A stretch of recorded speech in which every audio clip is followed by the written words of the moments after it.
Ghetto 9 ball, and it's really good for like if you're going to do a ring game.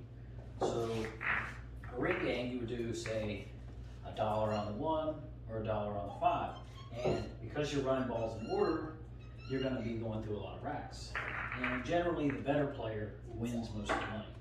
Now this game, Ghetto 9 ball, you will on 10 ball, you'll put, so the money ball is going to be the 10 and the 5. It's usually best to do 2 money balls always, but if you rack 10 ball, that way no one can really pattern rack or put a bunch of racks together. Not that you can on Ghetto 9 ball, because you only get 1 shot, and that's the kick one. So you put 10 in the middle, and the money ball goes in the back. It'll go here or here. So you rack it up, and you only get 1 shot, and it's the next person's turn. So maybe every 10 games or so, you want to switch the order up, but usually it's not necessary because it's mostly luck involved, but not really, because if you're good at caroms and very creative shots, then it's going to give you advantage. So say I was the first person to shoot, this is the only shot I get. So if I break, I need to make the 1 or the 9, or that's it. But you still got a chance to win on the break.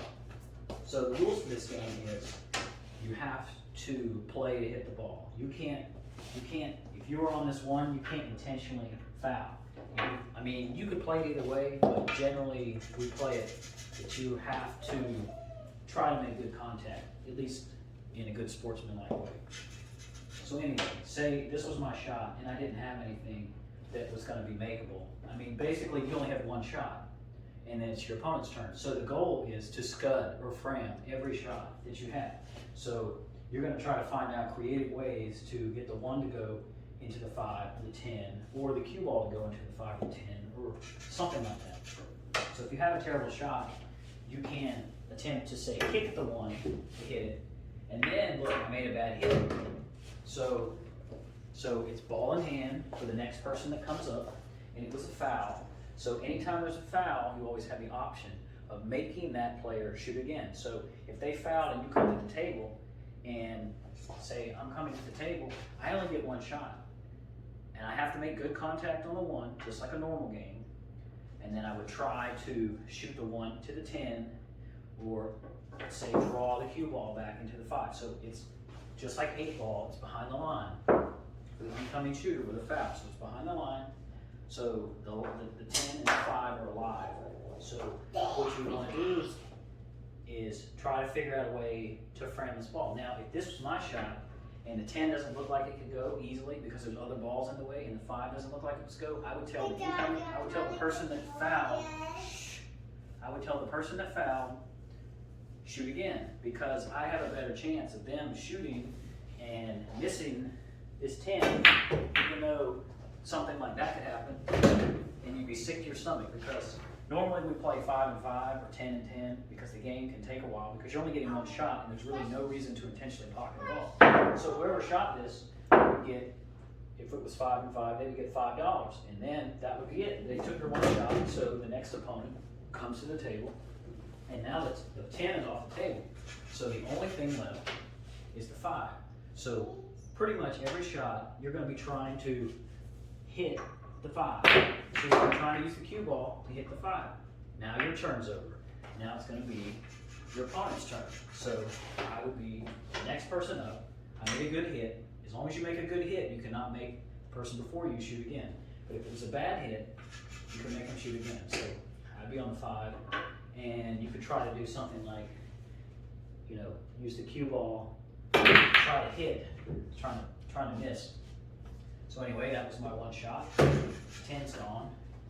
And everything on a foul gets spotted. Every ball gets spotted, just like 1 pocket. So you spot them up. And that's where a lot of those shoot agains, because they would foul, and if it was a money ball and a foul, then the money ball gets spotted up. And unless you're really good at making that 1 pocket shot where you can play that back ball, unless you can really play that back ball, then hey, stop. Do you need to go upstairs? Stop touching the balls, please. So anyway, stop. So the incoming player, if it's a foul, they always have the option to make the person shoot again. So let's set back up like we're in the middle of the game. Where's my 10?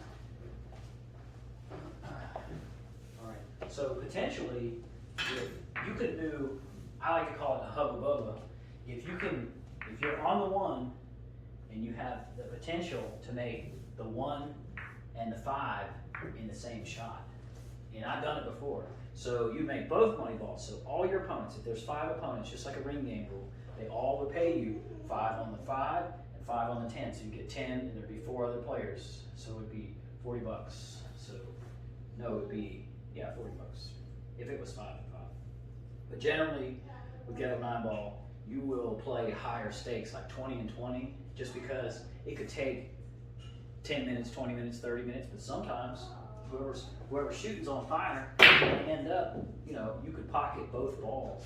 So anyway, this is probably the most fun game that you will ever play with your buddies. And no one usually ever gets too far ahead of everybody else because everybody only gets one shot. Now, of course, the better player will generally come out ahead, but not always. Because you can only shoot, you're not always guaranteed to get a shot because the 2 money balls could be gone before you get to shoot. But there's no reason to shoot any ball in intentionally. So if I was on the 1 here, I would be firing as hard as I could into that 10 and just hoping to get it in. So it's mostly luck, but like I said, it's somewhat skill. So it will kind of wreck your 9 ball game because you're just getting up and blasting everything. But it is so much fun because no one ever really runs off with all the money. Generally, I have before, and I've had people do it to me too. So it kind of just depends on how it goes. Like here, I would be going for the 5, so I'd be going for the 5, trying to use the cue ball. Now whatever goes down stays down. Now I lose my turn. Be my opponent's turn. So here they'd be trying to use the cue ball to hit that 5. So one of the advantages of this game is you learn cue ball control, but hitting the ball very hard because you don't want to leave anything in the pocket for your opponent. Because anything that you leave hanging in the pocket, your opponent's going to be able to make it really easy. Or say once you've made the 2, the 4, and the 3, and your opponent's on the money ball, if you rattle it, they're straight in. They got a free shot. So even the worst player in the world has a chance to win at this. Where in a normal ring game, they would never play. You would never have like an APA 2 or 3 playing with an APA 7 or 8 or 9. It would never be fair. But this game, it kind of evens it out for everybody. It gives everybody a chance, but the better players always are still going to have a better chance. So, like say with this ball, I would try to hit the 10, but instead of trying to shoot the 6, I would try to run the cue ball here and use extreme right and try to drive the cue ball into this rail and hit the rail just before the 10. So that's what I would try to do on this shot. So I really try to focus on hitting, this point right about here.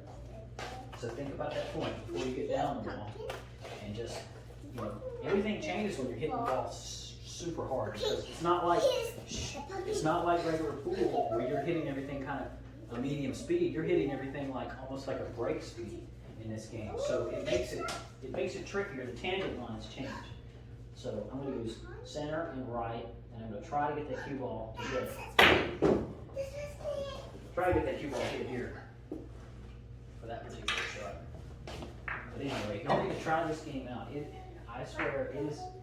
I really miss it because I haven't been able to shoot pool in 8 or 9 months. But it is probably the most fun. And even if you lose some money, you still have a good time doing it. It's probably one of my favorite games ever to play, especially with other players. And no one can really get hard feelings about it because, it's quite fluky on the left. But it's super fun. See, I almost hit the 10. But you have to figure out different ways, to get to the money ball and make the money ball. There's no reason to make the 6 because every ball that you make is a ball that you're, helping to get your opponent closer to the money ball. But anyway, let me know what y'all think about that game. I always found it was really fun to play. Anyway, we'll see y'all later.